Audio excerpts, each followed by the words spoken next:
ನಮಸ್ಕಾರ. ನೀವು ನೋಡ್ತಾ ಇದ್ದೀರಾ ಜಿ ಕನ್ನಡ ನ್ಯೂಸ್. ನಾನು ಶಿವರಾಮು. ದಿನದ ಎಲ್ಲ ಪ್ರಮುಖ ಸುದ್ದಿಗಳನ್ನು ನೋಡೋಣ ವಿಶೇಷ ಸಮಾಚಾರದಲ್ಲಿ. ವಿಧಾನ ಪರಿಷತ್ ಚುನಾವಣೆಯಲ್ಲಿ ಶಾಸಕರಿಂದ ಅಡ್ಡ ಮತದಾನ ಹಿನ್ನೆಲೆ ದೇವರ ಮೇಲೆ ಆಣೆ ಪ್ರಮಾಣ ಮಾಡಿಸಲು ರಾಜ್ಯ ಬಿಜೆಪಿ ಮುಂದಾಗಿದೆ. ಧರ್ಮಸ್ಥಳದಲ್ಲಿ ಬಿಜೆಪಿ ಶಾಸಕಾಂಗ ಪಕ್ಷದ ಸಭೆ ನಡೆಸಲು ತೀರ್ಮಾನ ಮಾಡಲಾಗಿದ್ದು, ಮುಂದಿನ ವಾರದಲ್ಲಿ ಈ ಮೀಟಿಂಗ್ ಸಾಧ್ಯತೆ ಇದೆ. ಸಭೆಯಲ್ಲಿ ಅಡ್ಡ ಮತದಾನದ ಬಗ್ಗೆ ಶಾಸಕರಿಂದ ಆಣೆ ಮಾಡಿ ಮಾಹಿತಿ ಸಂಗ್ರಹ ನಡೆಯಲಿದೆ ಎನ್ನಲಾಗಿದೆ. ಇನ್ನು ಈ ಬಗ್ಗೆ ಮಾಹಿತಿ ನೀಡಿರೋ ರಾಜ್ಯ ಬಿಜೆಪಿ ಅಧ್ಯಕ್ಷ BY ವಿಜಯೇಂದ್ರ, ಪರಿಷತ್ ಚುನಾವಣೆಯಲ್ಲಿ ನಮ್ಮಿಂದ 4 ಅಡ್ಡ ಮತದಾನ ಆಗಿದೆ ಎಂಬ ಚರ್ಚೆ ಮಾಧ್ಯಮಗಳಲ್ಲಿ ನಡೆಯುತ್ತಿದೆ. ನಮ್ಮ ಕಾರ್ಯಕರ್ತರು ಶಾಸಕರ ನಡವಳಿಕೆ ಬಗ್ಗೆ ಬೇಸರ ಪಟ್ಟಿದ್ದಾರೆ. ಹೀಗಾಗಿ ಎಲ್ಲ 63 ಶಾಸಕರ ಮೇಲೂ ಅನುಮಾನ ಪಡುವಂತಾಗಿದೆ. ನಿನ್ನೆ ನಿತಿನ್ ನಬೀನ್ ಅವರಿಗೆ ಕರೆ ಮಾಡಿ ಈ ಬಗ್ಗೆ ಮಾಹಿತಿ ನೀಡಿದ್ದೇನೆ. ದೆಹಲಿಗೆ ನಾನು ಹಾಗೂ ಅಶೋಕ್ ಅವರು ಹೋಗ್ತಿದ್ದು, ಈ ವಾರದಲ್ಲೇ ಧರ್ಮಸ್ಥಳದಲ್ಲಿ ಶಾಸಕಾಂಗ ಪಕ್ಷದ ಸಭೆ ಕರೆಯಲು ಅಶೋಕ್ ಅವರ ಜೊತೆ ಚರ್ಚೆ ಮಾಡ್ತೇನೆ. ತಾಯಿಗೆ ದ್ರೋಹ ಮಾಡಿದ ಶಾಸಕರು ಯಾರೆಂದು ಶ್ರೀ ಕ್ಷೇತ್ರದಲ್ಲೇ ಗೊತ್ತಾಗ್ಲಿ ಅಂತ ಅವರು ತಿಳಿಸಿದ್ದಾರೆ. ಮುಂಗಾರು ಮಳೆಯ ಅಭಾವದ ನಡುವೆಯೂ ರಾಜ್ಯದ ಬಹುತೇಕ ಭಾಗಗಳಲ್ಲಿ ಮುಂದಿನ 1 ವಾರದವರೆಗೆ ಮಳೆಯಾಗುವ ಮುನ್ಸೂಚನೆಯನ್ನ ಹವಾಮಾನ ಇಲಾಖೆ ನೀಡಿದೆ. ಕರಾವಳಿ ಜಿಲ್ಲೆಗಳಲ್ಲಿ ಜೂನ್ 25ರವರೆಗೆ ಮತ್ತು ಒಳನಾಡು ಜಿಲ್ಲೆಗಳಲ್ಲಿ ನಾಳೆ ನಾಡಿದ್ದು ಮಳೆಯನ್ನ ನಿರೀಕ್ಷಿಸಲಾಗಿದೆ. ಕೆಲವೆಡೆ ಭಾರೀ ಮಳೆಯಾಗುವ ಸಾಧ್ಯತೆ ಹಿನ್ನೆಲೆ ಈ ಪ್ರದೇಶಗಳಲ್ಲಿ ಯೆಲ್ಲೋ ಅಲರ್ಟ್ ಘೋಷಣೆ ಮಾಡಲಾಗಿದೆ. ಮುಂದಿನ 24 ಗಂಟೆಗಳಲ್ಲಿ ಕರಾವಳಿ ಹಾಗೂ ಉತ್ತರ ಒಳನಾಡಿನ ಹಲವೆಡೆ ಭಾರೀ ಮಳೆಯಾಗುವ ಸಾಧ್ಯತೆ ಇದೆ ಎಂದು ಭಾರತೀಯ ಹವಾಮಾನ ಇಲಾಖೆ ಮುನ್ಸೂಚನೆ ನೀಡಿದೆ. ಉತ್ತರ ಒಳನಾಡಿನ ಜಿಲ್ಲೆಗಳಾದ ಬೀದರ್, ಕಲಬುರಗಿ, ಯಾದಗಿರಿ ಮತ್ತು ರಾಯಚೂರಿನಲ್ಲಿ ವರುಣನ ಆರ್ಭಟ ಜೋರಾಗಿರಲಿದೆ. ಹೀಗಾಗಿ ಹವಾಮಾನ ಇಲಾಖೆಯು ಈ 4 ಜಿಲ್ಲೆಗಳಿಗೆ ಯೆಲ್ಲೋ ಅಲರ್ಟ್ ಎಚ್ಚರಿಕೆ ನೀಡಿದೆ. ಕರಾವಳಿ ಜಿಲ್ಲೆಗಳಾದ ದಕ್ಷಿಣ ಕನ್ನಡ ಮತ್ತು ಉಡುಪಿಯ ಒಂದೆರಡು ಕಡೆಗಳಲ್ಲಿ ಭಾರೀ ಮಳೆಯಾಗುವ ಸಾಧ್ಯತೆ ಇದ್ದು, ಇಲ್ಲೂ ಕೂಡ ಯೆಲ್ಲೋ ಅಲರ್ಟ್ ಘೋಷಿಸಲಾಗಿದೆ.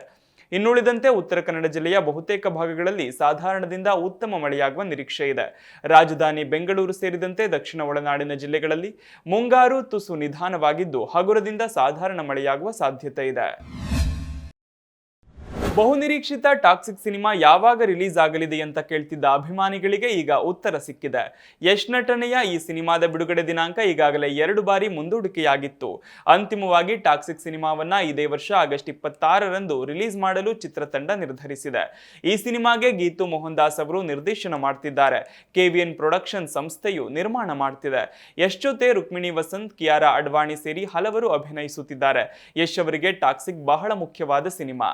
KGF ಚಾಪ್ಟರ್ 2 ಬಳಿಕ ಅವರು ಒಪ್ಪಿಕೊಂಡ ಸಿನಿಮಾ ಇದು. ಬಹಳ ದೊಡ್ಡ ಮಟ್ಟದಲ್ಲಿ ಈ ಚಿತ್ರ ಮೂಡಿ ಬರ್ತಿದೆ. ಅಂತಾರಾಷ್ಟ್ರೀಯ ಮಟ್ಟದಲ್ಲಿ ಈ ಚಿತ್ರಕ್ಕೆ ಮಾರ್ಕೆಟಿಂಗ್ ಮಾಡಲಾಗ್ತಿದೆ. ವಿದೇಶದ ದೊಡ್ಡ ಕಂಪನಿಗಳು ಹಾಗೂ ತಂತ್ರಜ್ಞರು ಈ ಸಿನಿಮಾಗಾಗಿ ಕೆಲಸ ಮಾಡ್ತಿದ್ದಾರೆ. ಈಗಾಗಲೇ ವಿದೇಶಿ ಮಾಧ್ಯಮಗಳಿಗೆ ಯಶ್ ಅವರು ಸಂದರ್ಶನ ನೀಡಿ ಸಿನಿಮಾದ ಬಗ್ಗೆ ಮಾತನಾಡಿದ್ದಾರೆ. ಭಾರತೀಯ ನೌಕಾಪಡೆಯ ಸಾಮರ್ಥ್ಯವನ್ನ ಜಾಗತಿಕ ಮಟ್ಟಕ್ಕೆ ಕೊಂಡೊಯ್ಯುವ ಹಾಗೂ ಹಿಂದೂ ಮಹಾಸಾಗರ ವಲಯದಲ್ಲಿ ದೇಶದ ಭದ್ರತೆಯನ್ನ ಮತ್ತಷ್ಟು ಉನ್ನತೀಕರಿಸುವ ನಿಟ್ಟಿನಲ್ಲಿ ಪ್ರಧಾನಿ ನರೇಂದ್ರ ಮೋದಿ ಒಂದೇ ದಿನ 3 ಪ್ರಮುಖ ನೌಕೆಗಳನ್ನು ರಕ್ಷಣಾ ಸೇವೆಗೆ ಸೇರ್ಪಡೆಗೊಳಿಸಿದ್ದಾರೆ. ಭಾರತೀಯ ನೌಕಾ ಇತಿಹಾಸದಲ್ಲಿ ಒಂದೇ ಬಾರಿಗೆ 3 ವಿಭಿನ್ನ ಶ್ರೇಣಿಯ ನೌಕೆಗಳನ್ನು ಕಮಿಷನ್ ಮಾಡುತ್ತಿರುವುದು ಇದೇ ಮೊದಲು ಎನ್ನಲಾಗಿದೆ.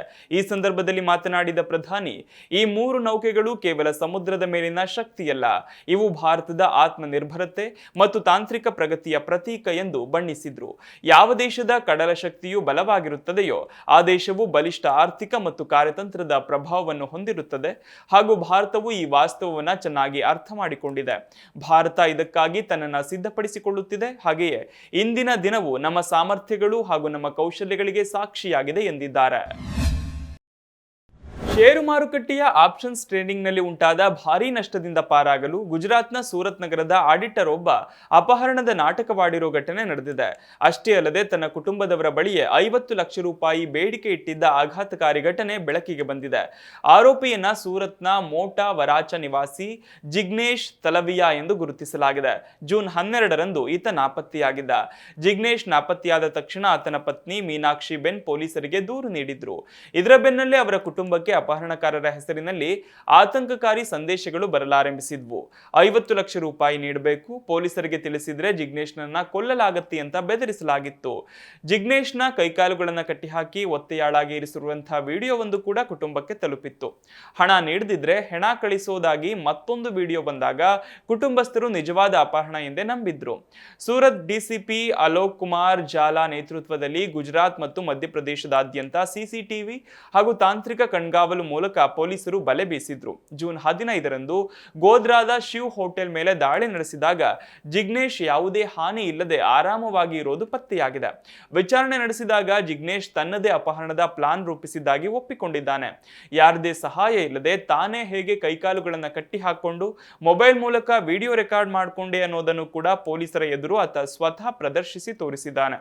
ಸುಳ್ಳು ಮಾಹಿತಿ ನೀಡೋದು, ನಕಲಿ ಸಾಕ್ಷ್ಯ ಸೃಷ್ಟಿ, ಹಾಗೆಯೇ ಪೊಲೀಸ್ ಇಲಾಖೆಯ ಸಂಪನ್ಮೂಲಗಳನ್ನು ದುರುಪಯೋಗಪಡಿಸಿಕೊಂಡ ಆರೋಪದ ಮೇಲೆ ಭಾರತೀಯ ನ್ಯಾಯ ಸಂಹಿತಾ ಅಡಿಯಲ್ಲಿ ಜಿಗ್ನೇಶ್ ವಿರುದ್ಧ ಪ್ರಕರಣ ದಾಖಲಿಸಲಾಗಿದ್ದು ಆತನನ್ನು ನ್ಯಾಯಾಂಗ ಬಂಧನಕ್ಕೆ ಒಪ್ಪಿಸಲಾಗಿದೆ.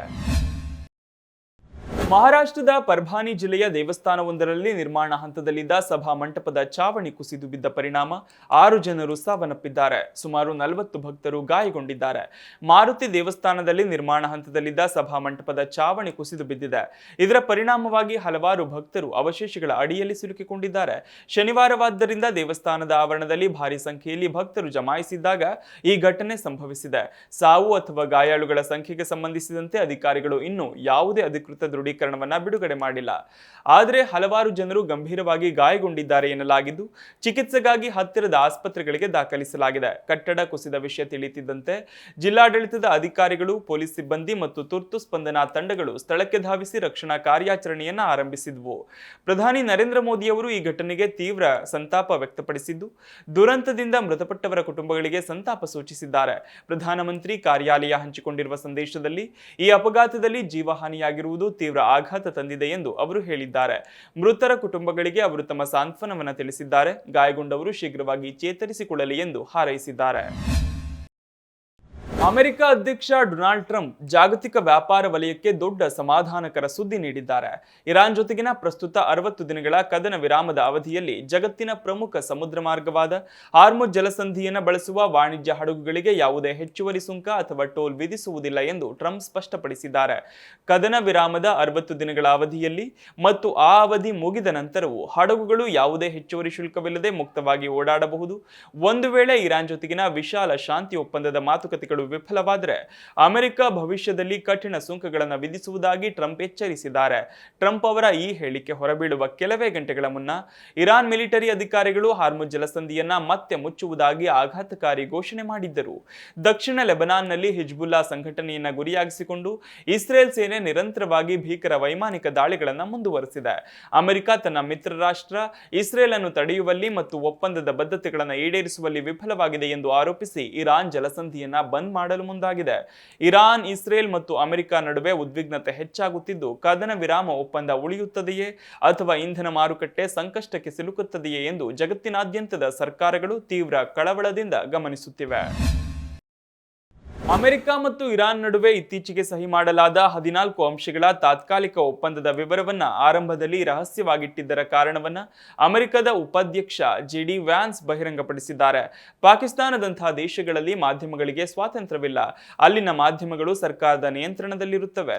ಹೀಗಾಗಿ ಸೂಕ್ಷ್ಮ ರಾಜತಾಂತ್ರಿಕ ಮಾತುಕತೆಗಳ ವಿವರಗಳು ಮುಂಚಿತವಾಗಿ ಸೋರಿಕೆಯಾಗಿ ಒಪ್ಪಂದ ಮುರಿದು ಬೀಳಬಾರದು ಎಂಬ ಕಾರಣಕ್ಕೆ ವಿವರಗಳನ್ನು ಮುಚ್ಚಿಡಲಾಗಿತ್ತು ಎಂದು ಜೆಡಿ ವ್ಯಾನ್ಸ್ ಸ್ಪಷ್ಟಪಡಿಸಿದ್ದಾರೆ. ನಾವು ಇರಾನ್ ಜೊತೆ ಅತ್ಯಂತ ಸೂಕ್ಷ್ಮವಾದ ಮಾತುಕತೆ ನಡೆಸುತ್ತಿದ್ದೆವು. ಇಂಥ ಸಮಯದಲ್ಲಿ ಒಪ್ಪಂದದ ಅಂಶಗಳು ಮುಂಚಿತವಾಗಿ ಮಾಧ್ಯಮಗಳಿಗೆ ಲೀಕ್ ಆಗಿದ್ದರೆ ಇಡೀ ಪ್ರಕ್ರಿಯೆ ಹಳಿ ತಪ್ಪುವ ಅಪಾಯವಿತ್ತು.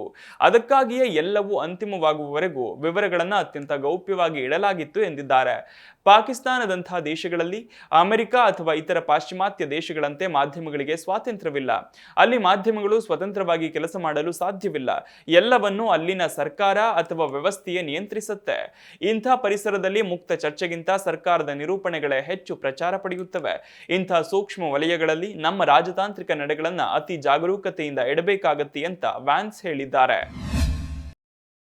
ಅಮೆರಿಕ ಅಧ್ಯಕ್ಷ ಡೊನಾಲ್ಡ್ ಟ್ರಂಪ್ ಅವರು ಇಟಲಿಯ ಪ್ರಧಾನಿ ಜಾರ್ಜಿಯಾ ಮೆಲೋನಿ ವಿರುದ್ಧ ಮತ್ತೊಮ್ಮೆ ಲೇವಡಿ ಮಾಡಿದ್ದಾರೆ.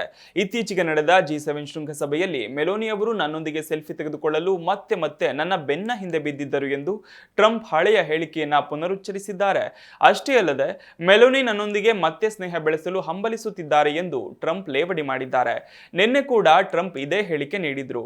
ಅದಕ್ಕೆ ಮೆಲೋನಿ ಕೂಡ ತಿರುಗೇಟು ನೀಡಿದ್ರು. ಇಂದು ಮತ್ತೆ ಸಾರ್ವಜನಿಕ ರ್ಯಾಲಿಯೊಂದರಲ್ಲಿ ಮಾತನಾಡುತ್ತಾ ಅಂತಾರಾಷ್ಟ್ರೀಯ ನಾಯಕರೊಂದಿಗೆ ದೇಶದೊಂದಿಗಿನ ತಮ್ಮ ಸಂಬಂಧದ ಬಗ್ಗೆ ಹೇಳುವಾಗ ಟ್ರಂಪ್ ಇಟಲಿ ಪ್ರಧಾನಿಯ ವಿಷಯವನ್ನ ಪ್ರಸ್ತಾಪಿಸಿದ್ದಾರೆ.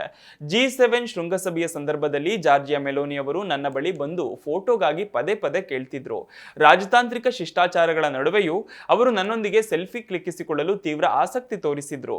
ಹಿಂದಿನ ಕೆಲವು ರಾಜಕೀಯ ಭಿನ್ನಾಭಿಪ್ರಾಯಗಳ ನಂತರ ಈಗ ಮೆಲೋನಿ ನನ್ನೊಂದಿಗೆ ಮತ್ತೆ ಹಳೆಯ ಸ್ನೇಹವನ್ನು ಮುಂದುವರಿಸಲು ಬಯಸ್ತಿದ್ದಾರೆ ಎನ್ನುವುದು ಅವರ ಈ ನಡವಳಿಕೆಯಿಂದ ಸ್ಪಷ್ಟವಾಗುತ್ತೆ ಅಂತ ಟ್ರಂಪ್ ವ್ಯಂಗ್ಯವಾಡಿದ್ದಾರೆ.